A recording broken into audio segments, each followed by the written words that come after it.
ಮಂಜುನಾಥ್ ಅವ್ರದ್ದು ನಿಮ್ಮ ಕೋಟದಲ್ಲಿ ನಮ್ಮ ಅದೆಲ್ಲ ಬಿಜೆಪಿಗೆ ಹೋಗಾಯ್ತು. ಭಾರತೀಯ ಜನತಾ ಪಕ್ಷದ ಅಭ್ಯರ್ಥಿ ಅವರು ದಳಕ್ಕೂ ಬಿಜೆಪಿಯವರು ನಮ್ಮ ದಳದ ಅಭ್ಯರ್ಥಿ ಅಲ್ಲ. ಅವರು ದಳದ ಸಿಂಬಲ್ ಮೇಲೆ ಯಾರು ನಿಲ್ತೀವಿ ಅವ್ರು ಮಾತ್ರ ದಳದ ಅಭ್ಯರ್ಥಿಗಳು. ಕಾಂಗ್ರೆಸ್ ಹೇಳ್ತಾ ಇರೋದು ದೇವೇಗೌಡರು ಅಳಿನೇ ಬಿಜೆಪಿ ಕಳಿಸಿದ್ದಾರೆ, ಇದು ಜೆಡಿಎಸ್ ನ ಸೂಸೈಡ್ ನ ಮೊದಲನೇ ಅಟೆಂಪ್ಟ್ ಇದು ಅಂತ. ಈಗ ಯಾರ್ಯಾರು ಹೋಗ್ತಾ ಇಲ್ಲ ದಳಕ್ಕೆ ಈ ಚುನಾವಣಾ ಸಂದರ್ಭದಲ್ಲಿ ಆ ಕಡೆ ಈ ಕಡೆ ಹೋಗ್ತಕ್ಕಂಥ ನೋಡಿದಿರಿ.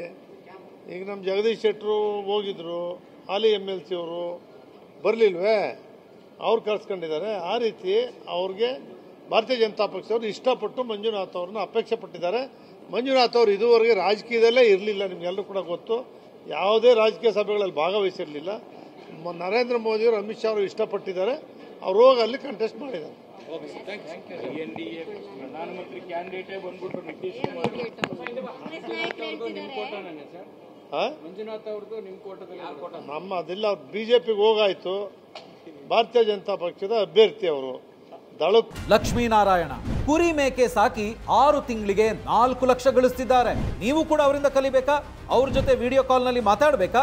ಈಗಲೇ ಫ್ರೀಡಮ್ ಆಪ್ ಡೌನ್ಲೋಡ್ ಮಾಡಿ. ಬಿಜೆಪಿಯವರು ನಮ್ಮ ದಳದ ಅಭ್ಯರ್ಥಿ ಅಲ್ಲ. ಅವರು ದಳದ ಸಿಂಬಲ್ ಮೇಲೆ ಯಾರು ನಿಲ್ತೀವಿ ಅವ್ರು ಮಾತ್ರ ದಳದ ಅಭ್ಯರ್ಥಿಗಳು. ಕಾಂಗ್ರೆಸ್ ಹೇಳ್ತಾ ಇರೋದು ದೇವೇಗೌಡರು ಅಳಿನೇ ಬಿಜೆಪಿ ಕಳಿಸಿದ್ದಾರೆ, ಇದು ಜೆಡಿಎಸ್ ನ ಸೂಸೈಡ್ ನ ಮೊದಲನೇ ಅಟೆಂಪ್ಟ್ ಇದು ಅಂತ. ಈಗ ಯಾರ್ಯಾರು ಹೋಗ್ತಾ ಇಲ್ಲ ದಳಕ್ಕೆ ಈ ಚುನಾವಣಾ ಸಂದರ್ಭದಲ್ಲಿ ಆ ಕಡೆ ಈ ಕಡೆ ಹೋಗ್ತಕ್ಕಂಥ ನೋಡಿದಿರಿ. ಈಗ ನಮ್ಮ ಜಗದೀಶ್ ಶೆಟ್ಟರು ಹೋಗಿದ್ರು, ಹಾಲಿ MLC ಅವರು ಬರಲಿಲ್ವೇ, ಅವ್ರು ಕರ್ಸ್ಕೊಂಡಿದ್ದಾರೆ. ಆ ರೀತಿ ಅವ್ರಿಗೆ ಭಾರತೀಯ ಜನತಾ ಪಕ್ಷದವರು ಇಷ್ಟಪಟ್ಟು ಮಂಜುನಾಥ್ ಅವ್ರನ್ನ ಅಪೇಕ್ಷೆ ಪಟ್ಟಿದ್ದಾರೆ.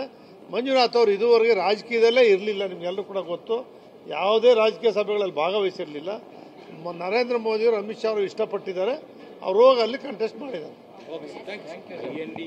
ಪ್ರಧಾನಮಂತ್ರಿ ಕ್ಯಾಂಡಿಡೇಟೇ ಬಂದ್ಬಿಟ್ರು ನಿತೀಶ್ ಕುಮಾರ್.